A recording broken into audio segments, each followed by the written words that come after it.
Okay, we'll begin our Bible study on the paradox of happiness. The paradox of happiness, finding true joy in a world of counterfeits. This lecture, of course, it's not original. It comes from the book, The Paradox of Happiness. Part 2, Jesus' Paradoxical Alternative, Chapter 4, The Gift of Happiness. The elusive search for happiness is the first thing we want to look at. The dynamics of happiness may be the greatest pun life throws at us. One of the most difficult things to understand. We might say it's the most unexpected thing. All right, we do everything in our reach to find happiness. We've already said that humanity wants to be happy. It's one of its goals, and so everything within our reach to be happy. But when the expected moment arrives, that which we think will make us happy, happiness does not come with it. In unpretentious moments, during daily life, when we are thinking about anything but our happiness, we stop for a moment and notice that we feel happy. We are enjoying life. There's something new to what is happening. Happiness arrives as a surprise, as a joke, as a paradox. And it is here that for the first part of Jesus' paradox addresses us. For whosoever wants to save their life will lose it. When you're trying to keep what you have, you will end up losing it all. What do we understand by saving life? What does it mean when you're trying to save your life? Right? It means to enjoy it. It means to be happy. It can mean with the idea to save yourself from sin. To save life. If you're searching how to live, how to have eternal life, you gain it by losing it, by giving it away. Right? Our common approach, which equates happiness, makes happiness equal to with the enjoyment of pleasures. So happiness, we often think of with pleasure, is essentially an attempt to systematically satisfy human desires. It's what brings pleasure, therefore, that's what we're looking for, right? Because we think happiness is what will cause us to have pleasure, to bring enjoyment. That's happiness. The happy life, as we conceive it, is one where every major wish finds fulfillment,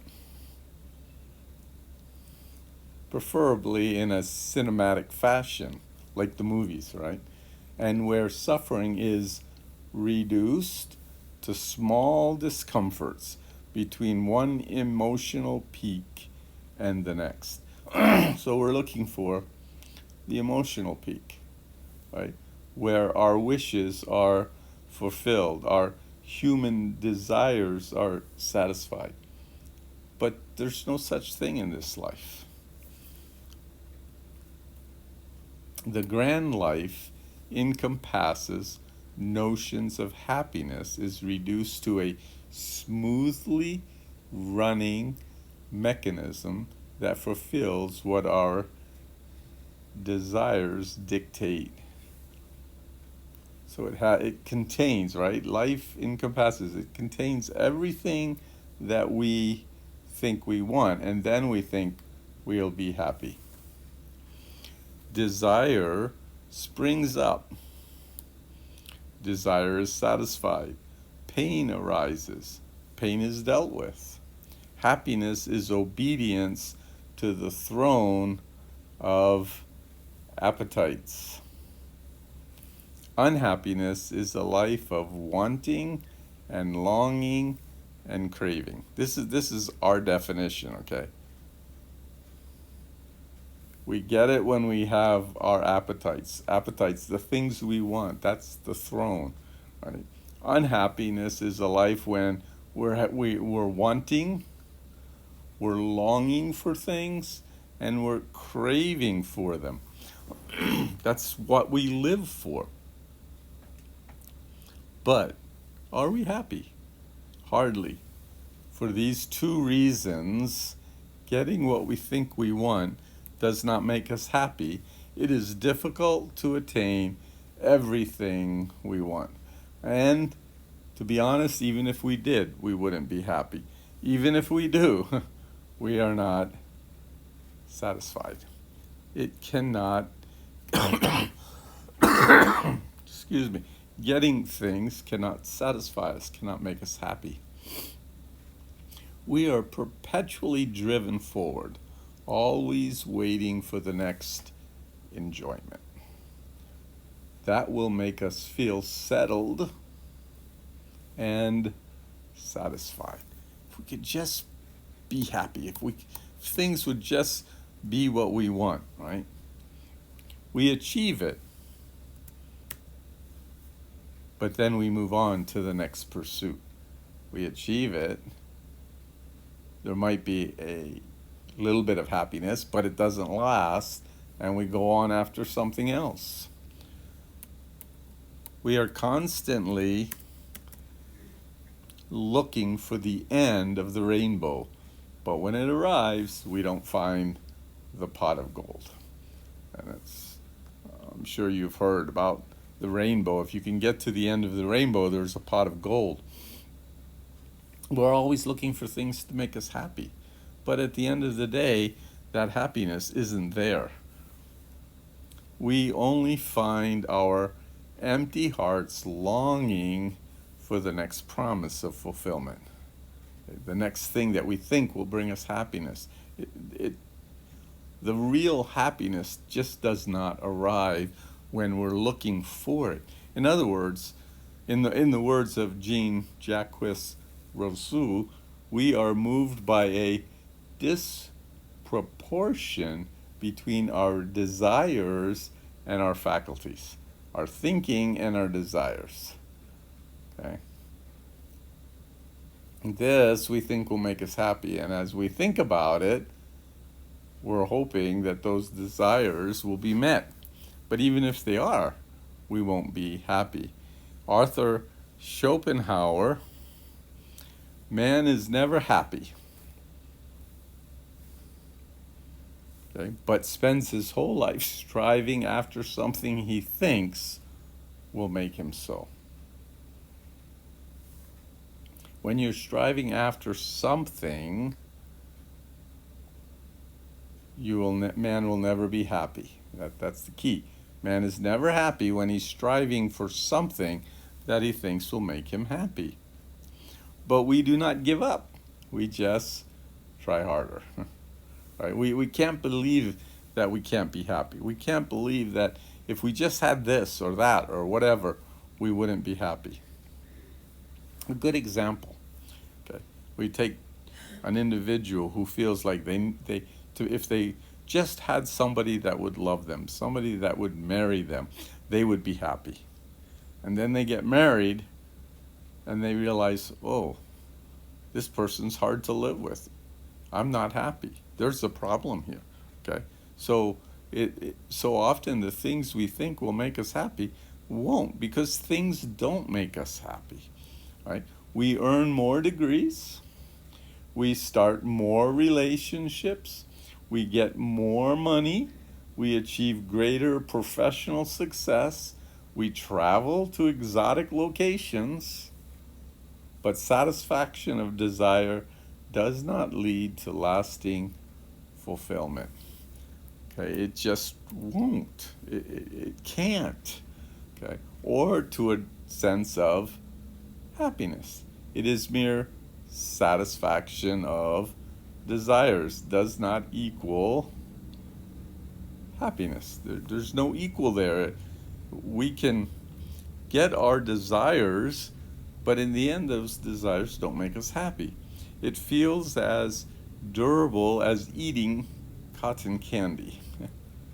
Cotton candy is a very interesting dessert or snack or whatever you want to call it. It's sweet, but just for a moment, and then it dissolves in your mouth and it's gone, right? And that's what our desires are, what we think happiness is. It's cotton candy. It just disappears. It doesn't last. That we are perpetually driven forward is not a recent insight revealed by psychological studies. Okay, it's not it's not new, okay? It's something people have known. Humanity has long suspected that we are not made happy by pursuing or even achieving everything we desire. Pursuing it, achieving it, getting it, none of it will make us happy.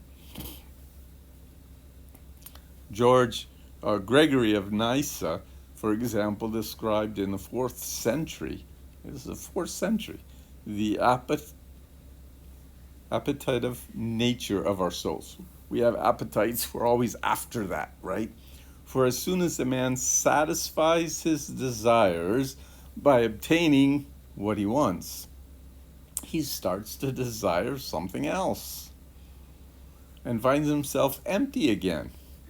And if he satisfies his desire with this, he becomes empty once again and ready for still another.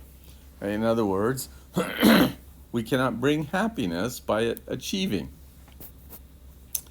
Bernard of Clairvaux was another theologian who pinpointed the hopelessness of searching for happiness. Through the satisfaction of our human appetites. It's the same thing, right? It is folly and extreme madness always to be longing for things that not only can never satisfy, but can even blunt the appetite. Doesn't satisfy, doesn't take away our appetite, our desires. How much more you have of these things? You still desire what you have not yet attained. You're always after something else.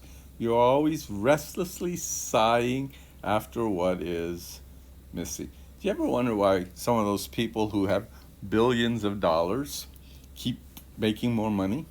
Because they're still not happy, right? They can't find happiness because they think they can get it through things. Satisfaction of desires is the wrong door to knock on if we expect to be waiting, if we expect happiness to be waiting on the other side. So desires won't bring happiness. Getting what we think we want that will make us happy won't make us happy. Thinkers across the centuries denounce the bankruptcy of self-centered approaches to happiness. It just does not happen, okay? No matter how hard we try. We can't bring happiness by obtaining things. And we've all experienced it, right? But if we suspect that theologians do not understand much of human nature and would prefer to leave the matter to psychologists, so say, oh, the theologian doesn't know what he's saying. I can be happy by going after things, so let's look at a psychologist. Freud himself arrived at the same conclusion as Gregory and Bernard. The program of becoming happy, which the pleasure principle imposes on us, cannot be fulfilled. By none of the paths we pursue can we attain all that we desire. And even when we obtain it, we're still not becoming happy. We will not become happy by getting things. It just does not happen. So as Jesus put it, whoever wants to save their life will lose it. Jesus already knew of our elusive search for satisfaction, for happiness through things,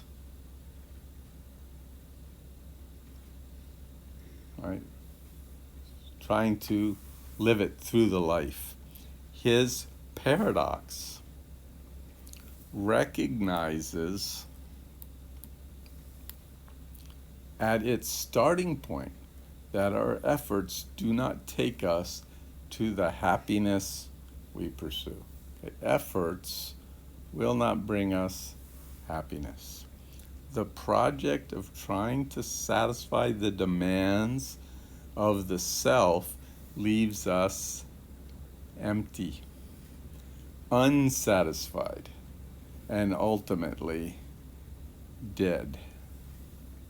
Right? We tried to save our own life. We tried to live for self, and we end up dead because we can't satisfy the demands that we have. We try to savor and save our life, but we can only lose it. The idea is if you want to save it, you're going to lose it. If you want to make yourself happy, you'll never be happy. If you're going to search for the things that this world has to offer, you'll never be happy. To pursue happiness, individually or collectively, as a conscious aim, is the surest way to miss it altogether. When we're pursuing it, we will miss it. Okay?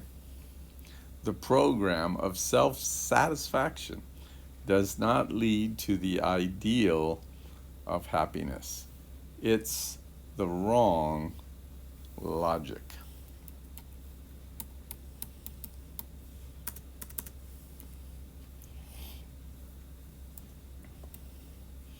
What we need is not an improved approach to happiness or to look for more lasting satisfaction.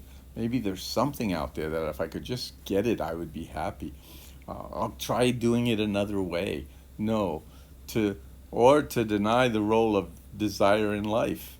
So I can't get it. I can't approach it a different way. It's not going to last. So I'll just deny it. I'll deny myself happiness. But that won't fulfill happiness, and that won't give us life.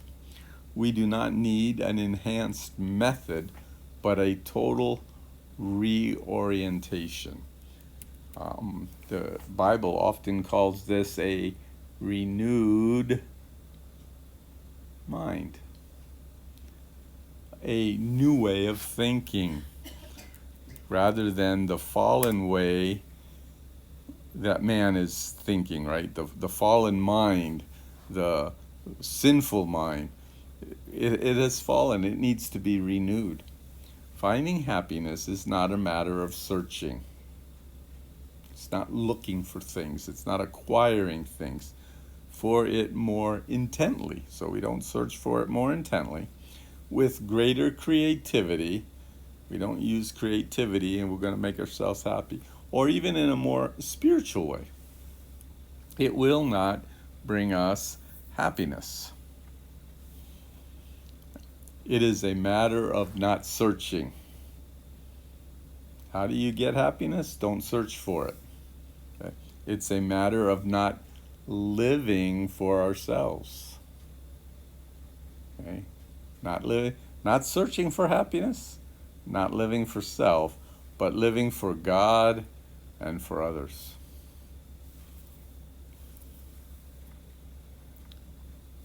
The indirectness, very important word. We get happiness through indirectness, so the indirectness of happiness. The search for happiness is elusive because happiness works according to a different dynamic. Okay? We are taught the wrong way. Right? We think if we do certain things, and that's the dynamic, if we get wealthier, if we have more degrees, if we are capable of doing more things, if we're more powerful, then we'll be happy. But no, it's elusive because it doesn't work with that dynamic. It is an indirect experience. It's not looking for it when it comes. Okay? It will come when you don't look. We don't find happiness by looking for it because it's not a substance in itself. So what we're saying is, if you could think of happiness and say happiness is this or that or something else, no, it's not a substance. It's not getting something. Instead, happiness finds us. It comes as a byproduct of a specific orientation to life. So we live a certain way, and happiness will be the byproduct of living that way. This process is like a young painter longing for artistic greatness, and so they want to be able to draw a beautiful picture. How do they do it? The last thing that will make her great is being obsessed with her own prestige.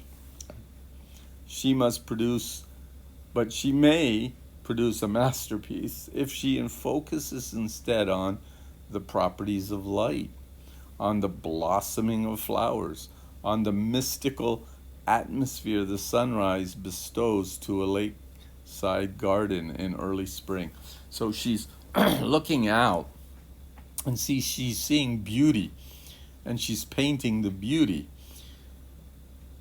but not trying to make herself great. She's doing that which she sees and enjoys and loves. The true artistic greatness will come as a byproduct, right, of other interests that are then depicted in her art.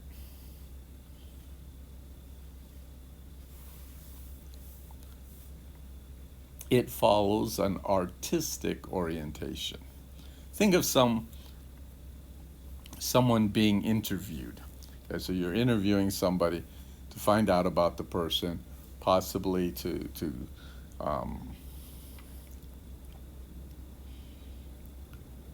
hire them or see if they're qualified for something. So you're thinking somebody being interviewed.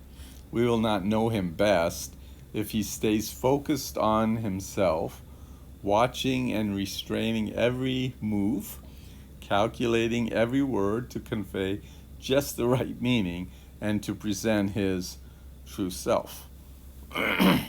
He is then presenting what he wants you to see, not what he really is. But we will get a delightful picture of his personality if he lightens up, lets the reporter make him laugh, if he talks passionately about his work, if he whispers and shouts and pauses, all the while fidgeting with the buttons on his shirt. He's showing us who he is, right? By letting us inside his personality. A person reveals his personality when he is distracted with something else. Others come to know him when he makes the conscious effort to convey his true self. Others come to know him not when he makes the conscious effort to convey his true self, but when he talks about white chocolate or grocery shopping on Saturday or tucking his daughter into bed.